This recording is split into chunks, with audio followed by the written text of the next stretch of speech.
Welcome to EPG Pathshala. This is Prita Bhattacharya, Department of Ancient Indian History and Culture, University of Calcutta. Today we'll talk about social and cultural history of India, and our special focus is on the position of women in early India. As you know, from the beginning of times, the society has progressed through the joint labor of men and women. Today, we are going to discuss the roles of various categories of women in different arenas of life, in the domestic sphere as well as in other productive activities. The objective of this module is to trace the evolution of patriarchy in early India and the specific roles played by various categories of women in the process of production and reproduction.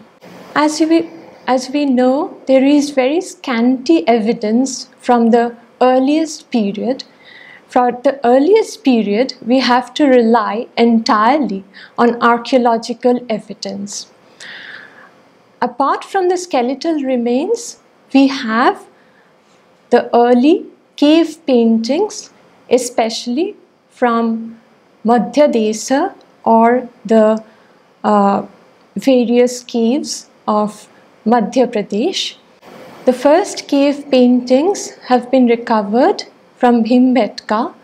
It has been argued that women were engaged in gathering fruit and other wild produce and hunting small game using basket and small nets. So you see that there was no rigid sexual division between men and women as far as the process of production was concerned.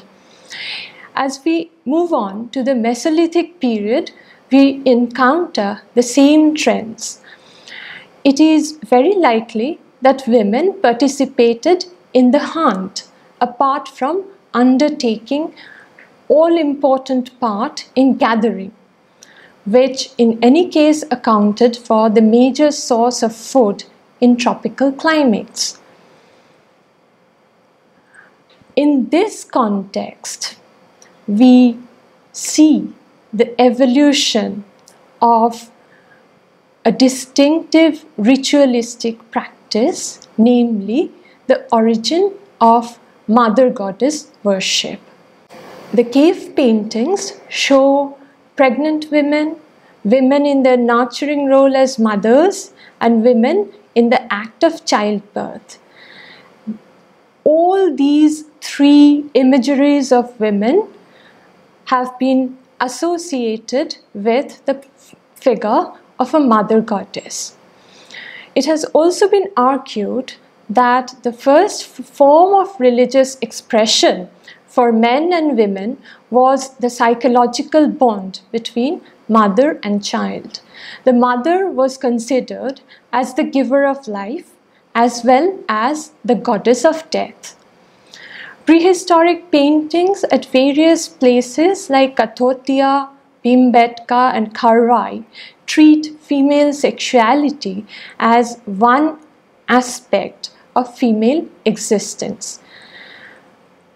Then it was not distinguished from the act of giving birth. Thus, women as producers are as important as women as mothers, as reproductive. The reproductive roles of women are as important as their productive roles in the hunting-gathering economy. As we move on to the Harappan Society, we see the continuation of this kind of mother goddess worship. It is clearly evident from the wide range of terracotta figurines that we get from the Harappan sites. However, the Harappan society has advanced to a class society, and it is evident that the subjugation of women was already underway, and it has been suggested that some form of community or clan control over women and their sexuality was an aspect of social organization in the archaic states like Harappa. The problem is that the mother goddess figurines symbolize the ritualization of the productive roles of women, while on the real plane, in real life, the value of the woman was being depreciated constantly. As we move on to Vedic society, we enter a completely new phase as far as the role of women was concerned. Here we encounter a purely patriarchal, pastoral society. It was also a militaristic society with constant clashes between various tribes and segments of tribes. So, human resource and the desire for progeny was the most prominent aspect of this society. So, the reproductive role of the woman and the woman as the mother of male children had become all important in the Vedic society. In the early parts of the Rig Veda, we find women enjoying a measure of freedom, apparently. This was to be expected amongst a pastoral, nomadic people. Society's attitude to the woman is betrayed, however, in the various imageries, like the imagery of Ushas or Dawn, who is a beautiful goddess, but at the same time, she has also been singled out as a shameless woman. But there are other imageries, like the image of the unmarried woman who had the freedom to choose her own partner.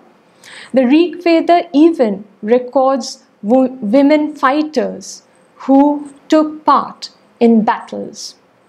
As far as education was concerned, it is of primary importance that the Rig Veda contains several hymns composed by 27 women seers, and we have their names in the Rig Veda. However, within the first few decades of Aryan settlement, women began to lose their right of studying the sacred lore. They were being ousted from the ritualistic space. They were not being allowed to take part in the important rituals. This phenomenon came about when the Aryans began to interact with the non-Aryan indigenous population and began to take non-Aryan wives. That is an important point in history. While society withdrew women's right to initiation and her right to study the sacred texts. Later, however, in the grammatical texts, we still find the feminine suffix, which distinguishes a woman teacher from a teacher's wife. This is, of course, in a later period. In the Vedic society, after the Indo-Aryans had settled down on the Indian soil, the woman was steadily beginning to lose her freedom along with most of her rights as an individual. As time progressed, she lost access to wealth, and even she lost the right to regulate her own body. Her life was divided into two parts. The early years were spent at her father's house, and after puberty she was given in marriage and passed the rest of her life at her in-laws' house.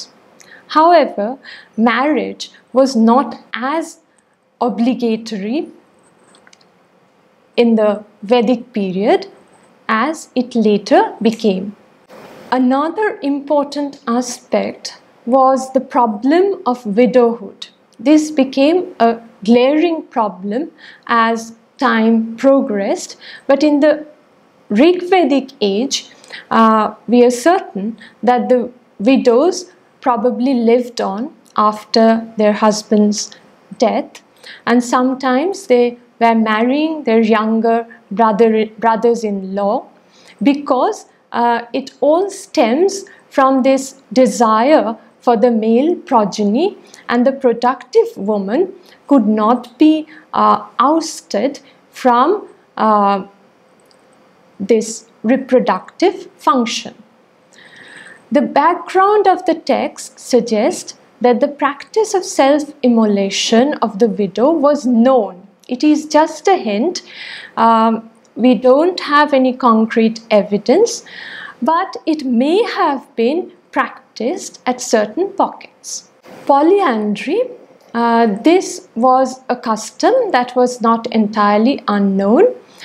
We have evidence from the Atharva Veda which says that when a woman takes a second husband, she has to perform certain special rituals. The text yield alternative meanings of widows remarrying, but in either case, whether polyandry or widow remarriage, the passage signify rights that the woman later lost completely. Organized prostitution was probably not known in the Rig Vedic period, but here we have certain terms which could signify women who would cater to several men. The terms are Hasra, Agru, Rajayatri, Apaskadvari, etc. Later, of course, in the later Vedic period and still later, the terms would multiply and there would be a kind of gradation in the system, and rights, obligations and social positions became stratified even more clearly. Polygamy was a common practice in the Vedic society. There is an extremely revealing passage which says that is prosperity when a man's wives are fewer than his cattle. So a man's wife and cattle, they were uttered on the same breath and they were counted as items of property. The Moitrayani Samhita mentions the 10 wives of Manu. The Taittiriya Samhita narrates how the Mun, a husband of 27 wives, was punished because he loved Rohini best. As we move on to the early historical period, we see further changes, further structural changes within the society, and new kinds of sources, mostly written sources, were being available from this period. We have a wide range of sources. Firstly, we have the Buddhist texts which were being composed from let's say 3rd century BCE. The Arthashastra, the earliest part of the Arthashastra, can be placed in the 3rd century BCE, but of course it took its final shape at a much later date. Then we have the prescriptive texts like the early Dharma Sutra literature. Then we have the classic text, the classic Smriti text of Manu, which clearly delineated the standards of gender relationships within the society. Then we have the Kama Sutra, which could be placed in the Gupta period. And here we have different categories of women who were expected to provide sexual services, and we have a wide range of women who could be coaxed to give sexual services.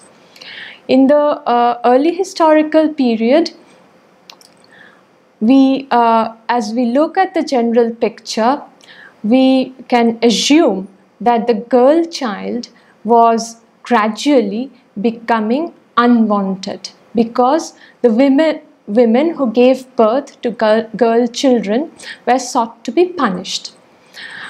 Another model that we encounter in the early historical period is the model of the Pativrata, the woman who was required to submerge her personality entirely in her husband's. We have a very interesting quotation from Jaggobalko. Jaggobalko says that when a wife refuses to satisfy her husband, then he should first try to placate her with soft words, then try to shower her with gifts, and if she still refuses, he should thrash her with his bare hands or with a stick and force her into subjugation. So this is the attitude towards women in the early historical period.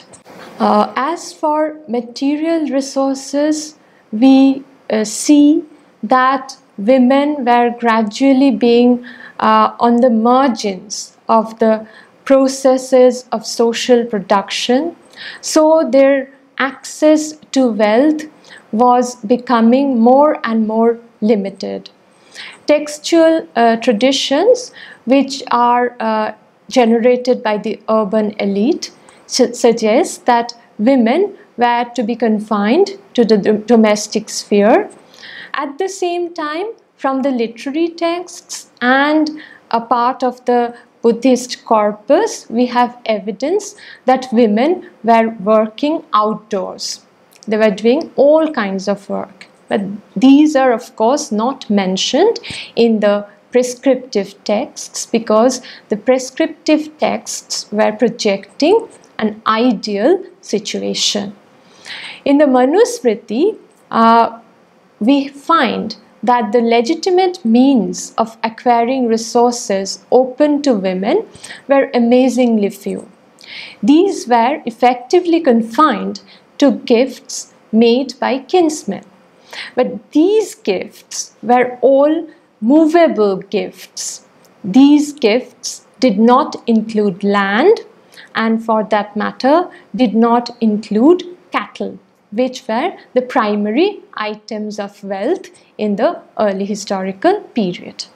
But the archaeological sources, mostly epigraphic, do not agree with the picture provided by the prescriptive texts. We have votive inscriptions which indicate that at least from 2nd century BCE, women were making constant donations to a variety of religious institutions. Mostly these grants were made to Buddhist Jain institutions, but also we have references to women who were giving gifts to Brahminical institutions. It is possible to argue that women who were supporting heterodox traditions like Buddhism or Jainism were probably in a position to exercise greater control over resources than those women who were located within a more overtly Brahminical context. The other kind of women that we come across, especially in the early medieval period, and particularly within the context of South India, but also we have some references to North India, are the temple women who would be associated with large institutions which stored vast amounts of resources, vast amount of money. A distinct category of women, particularly in South India, were known as Tevaratiyar or temple women. The inscriptions of the Tevaratiyar, however, do not contain the prashasti or eulogy, which indicate that even the temple women's access to the domains of ritual and political power were limited. Also, we have evidence from inscriptions that women were excluded from prestigious ritual roles, including that of priest. Women could never become priests, and the drummer. Another category of women who could have access to wealth by their own agency are the courtesans, who reference to the courtesans are come a plenty from the early historical sources as well as from the early medieval sources. But we must keep in mind that though some of these women accrued a lot of money, it could not be translated into social status. The prostitutes were abhorred in society, and the Arthashastra, which is a primary text which deals with the household of the Ganika, reports that the house of the Ganika was under close supervision. There was a category of prostitutes who paid taxes to the state, and the state in return was bound to protect these women from abuses and swindlers. In literary Sanskrit texts such as Mrichakatika, which is a Sanskrit play composed in the transitional phase between the early historic and early medieval period, portrays the life of the Ganika within the background of flourishing urbanism. But we must keep in mind that all the Ganikas, all the prostitutes were not wealthy, though they were earning their own money. The affluent Ganika of the big towns, of course, lived in luxury, but most of these women consisted of slave girls, destitute women, and kumbhadasis who had been mentioned in the Buddhist texts. And these women had no control whatsoever over their own body and their own labor. We have atypical references from certain narrative texts which show women working outside the domestic sphere as well as within the domestic sphere. We have the Jatakas from North India and the Sangam literature from South India. These texts have documented the presence of women in a wide range of occupations. They worked as agricultural laborers, they worked in the fields,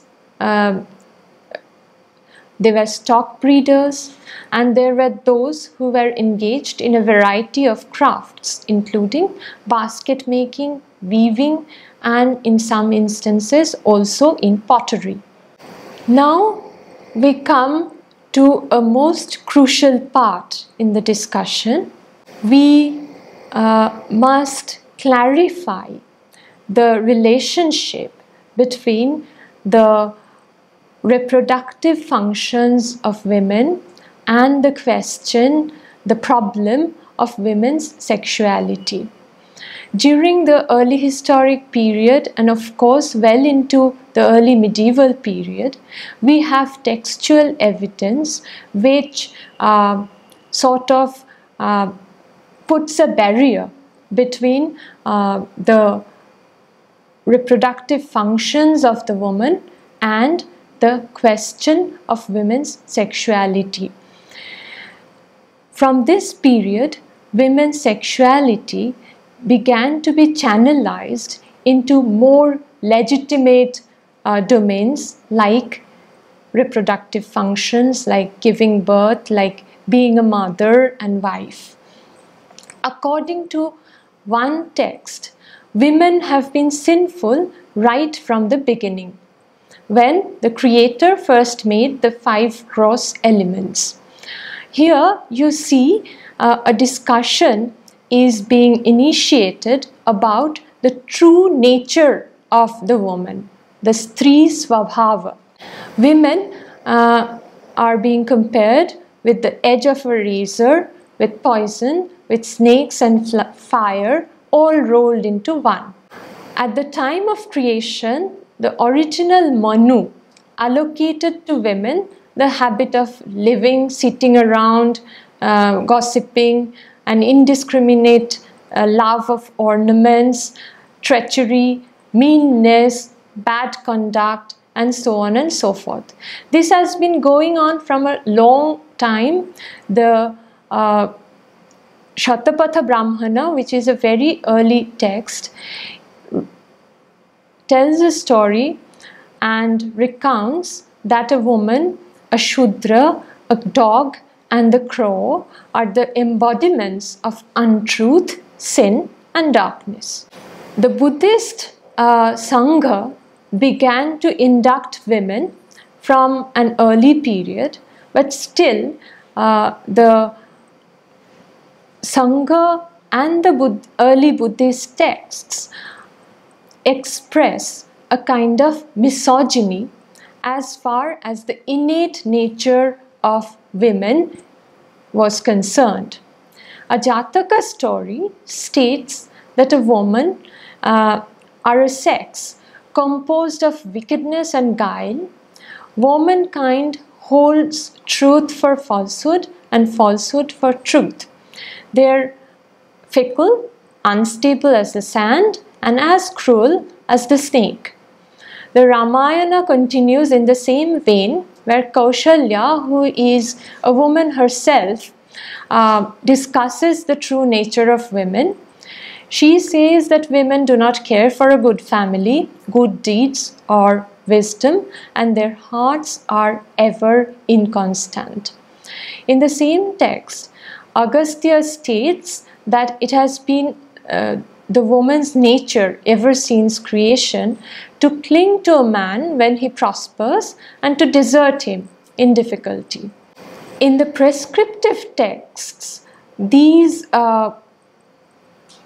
discussions about a woman's true nature comes out in far glaring pictures. According to Trambaka's version of Manu's Stripung Dharma, women are innately promiscuous, fickle-minded, lacking in life, and unfaithful to their husbands even when they are closely guarded. The Mahabharata says the same thing. It says that the women are difficult to control and they're always up to some trick or other.